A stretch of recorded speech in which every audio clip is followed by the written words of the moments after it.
Spain का एक 10 साल का लड़का जिसका सपना बचपन से ही फुटबॉलर बनने का था, वह बचपन से ही जिसे मिलता कहता देखना एक दिन मैं स्पेन का नंबर 1 फुटबॉलर बनूंगा।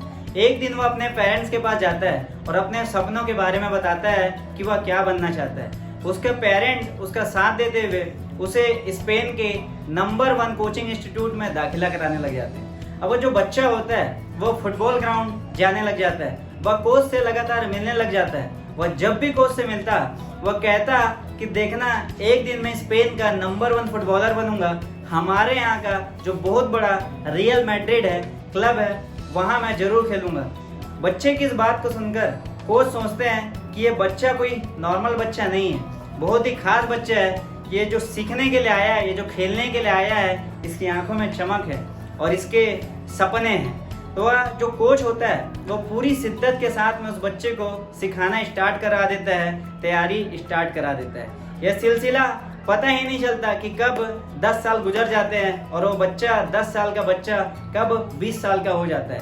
इन्हीं 10 सालों में वो जो बच्चा होता है बहुत सारी उपलब्धियां लिया होता है, उसके परफॉर्मेंस बहुत ही जबरदस्त, बहुत ही आउटस्टैंडिंग होते हैं, बहुत सारे खेल प्रतियोगिताओं को वह जीता हुआ रहता है। अब फाइनली वो दिन आ जाता है जब रियल मैड्रिड वाले उसे खेलने के लिए बुलाते हैं। अब उसकी आंखों में चमक होती है क्योंकि वो जिस मंजिल को पाना चाहता है उसके वो जस्ट एक दिन दूर था।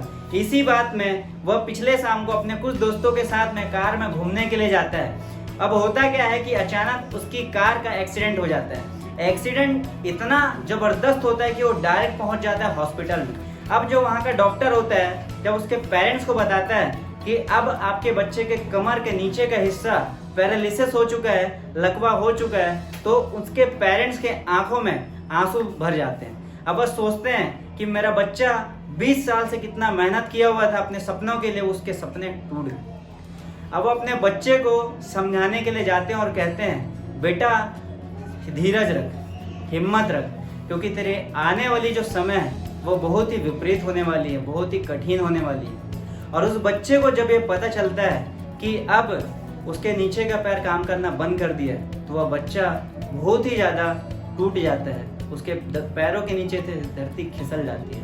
अब वह निराशा से भरा हुआ तरह तरह की बातें सोचने लग जाता है। वह 18 महीने तक हॉस्पिटल में रहता है। जरा सोच के देखिए कि 18 महीने तक हॉस्पिटल में रहने वाले के दिमाग में कितनी नेगेटिविटी आती होगी, कितनी नकारात्मक सोच आती होगी।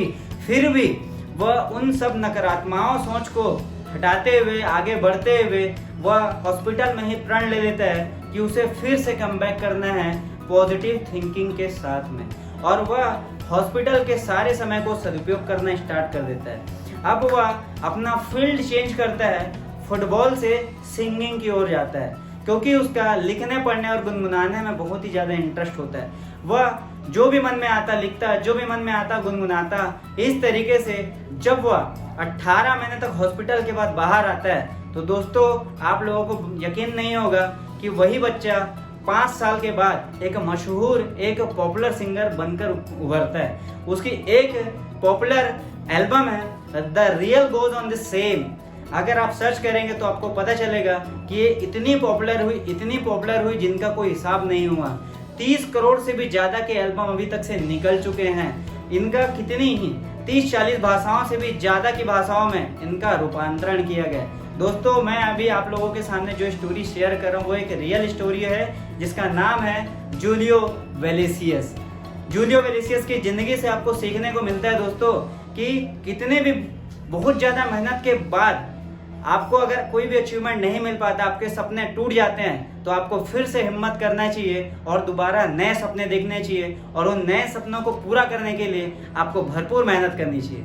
तो दोस्तों वीडियो एंड तक देखने के लिए आपका थैंक यू सो मच। फिर से मिलते हैं नई एक्साइटिंग स्टोरी के साथ।